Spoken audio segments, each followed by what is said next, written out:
This is a sermon for the third Sunday after Pentecost, June 21st, 2020. Sometimes I wish the gospel reading would go something like this. When the world is in chaos and you're getting upset or frustrated or fearful or just plain angry, it is good to stay in your pajamas all day and pull the covers over your head. It is good to remember that the Krispy Kreme has a 24-hour drive-thru. And when the world is like that and you're just exhausted from trying to navigate it, it's even okay for you to just binge watch all 9 seasons of The Office instead. Maybe you can relate. These are hard days, hard weeks, hard months. Everyone is challenged, living in a time of pandemic, a time of economic hardship, a time of civil unrest, a time of racial tension, a time when there are so many messages out there coming from so many directions and so many demands to answer to. And even as we say, we just wish things would get back to normal, there is this growing feeling that some things we loved or took for granted have been lost forever. Some things are not coming back. Some ways of being in the world are not coming back because some truths have been revealed during this hard time. The pandemic, the economic woes, the protests, the news, the changes we've had to make in our everyday lives, and the changes we are being asked to make in this new world we find ourselves in have revealed some cracks, some fissures, even some chasms that we can no longer ignore. And it turns out that this is exactly what Jesus has to say to us in the gospel today. He's been speaking to his disciples these last few weeks, giving them a sort of missionary speech. He's been telling them like it is. And he really gets to the heart of it this week, naming the challenges and the hardships, saying difficult and even upsetting things about divisions. I did not come to bring peace but a sword. One's foes will be members of one's own household, and even death. The most comforting thing he says is that God knows the number of hairs on our heads and that we are of more worth than the sparrows sold in the marketplace, and I am grateful for that. But golly, this is hard. I want Jesus to bring peace, not division. But I know it's true. In Jesus' day, and especially within the community for which this gospel was written, there were many divisions. The Jewish community out of which Jesus and many of his followers came was fracturing from the pressure of the demands of the Roman Empire. And people had different ideas about how to deal with the Roman threat. Some wanted to lay low, keep their heads down, acquiesce as much as possible, go along to get along in hopes that the empire would just leave them alone to live the way they wanted to.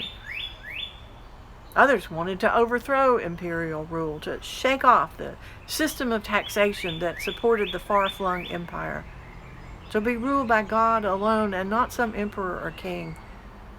And their tactics were not what one would call peaceful. They were called zealots, rebels, fanatics even. They pushed against the Romans until the Romans had had enough, and they besieged Jerusalem, tore down its walls, and burned the temple to reestablish and reinforce their rule. During this time, the Jesus followers, beginning to be called Christians, separated from their Jewish roots. It was not always peaceful.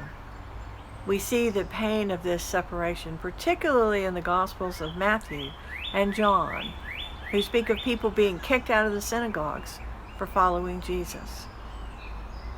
And so people were separated, even within families, depending on their beliefs and allegiances.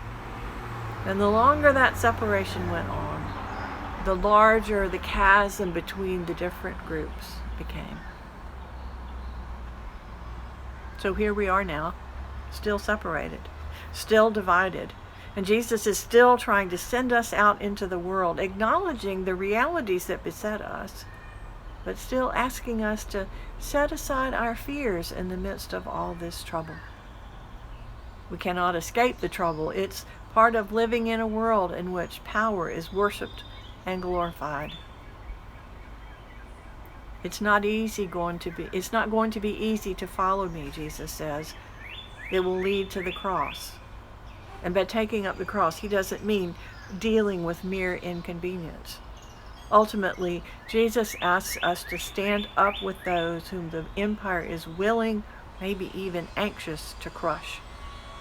He asks us to make no peace with oppression, to separate ourselves from the part of our culture that deems some people or groups of people expendable, casualties in the pursuit of power and dominance. He asks us to redefine the worth of those who the world thinks is worthless. He asks us to stand with them on the other side of the line that society draws out of hatred or fear or just plain ignorance. That's how we take up the cross. Some of us have the privilege to be able to ignore or not notice the chasms between us because we are not suffering what others suffer.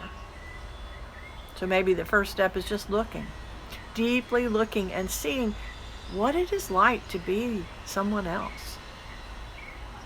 Ultimately, we pray that our divisions may cease.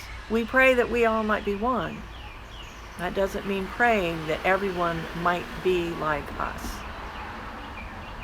And so Jesus sends us out in the midst of our divisions to live out the gospel that God is love, no exceptions, and everybody counts.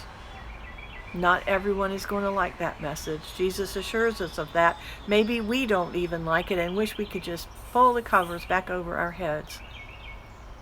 But proclaiming and living out that gospel is where we will find life.